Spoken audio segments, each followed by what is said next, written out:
இந்தியாவில் முகலாய பேரரசை நிறுவியவர் டேஸ் பாபர். பாபரின் மூதாதையரிடம் கண்டறியப்பட்ட வார்த்தை டேஸ் முகல். தந்தையின் மரபில் தைமூரின் கொள்ளுப்பேரன் டேஸ் பாபர். மாபெரும் மங்கோலிய அரசன் செங்கிஸ்கானின் 13வது தலைமுறை வாரிசு பாபர். ஜாஹிருதீன் என்பதன் பொருள் நம்பிக்கையை காப்பவர். பாபர் பிறந்த ஆண்டு டேஸ் 1483 பிப்ரவரி 14. பாபர் இந்தியாவின் மீது முதல் படையெடுப்பை மேற்கொண்ட ஆண்டு 1505.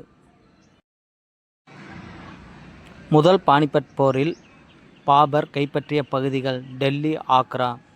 முகலாய வம்சத்தின் ஆட்சி டேஸை தலைநகராக கொண்டு துவங்கியது. ஆக்ரா. டெல்லி சுல்தானின் மாமனார் டேஸ் ஆலம்கான். தௌலத் கான் லோடியின் மகன் டேஸ் திலாவர் கான். கான்வா போர் நடைபெற்ற ஆண்டு 1527.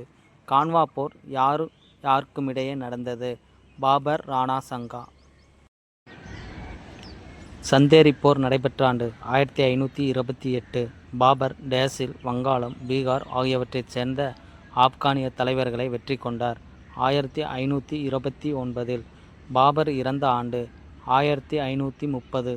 பாபர் புலமை பெற்ற மொழிகள் துருக்கி, பாரசீகம். பாபர் எழுதிய சுயசரிதை துசுக்கு-இ பாபரி.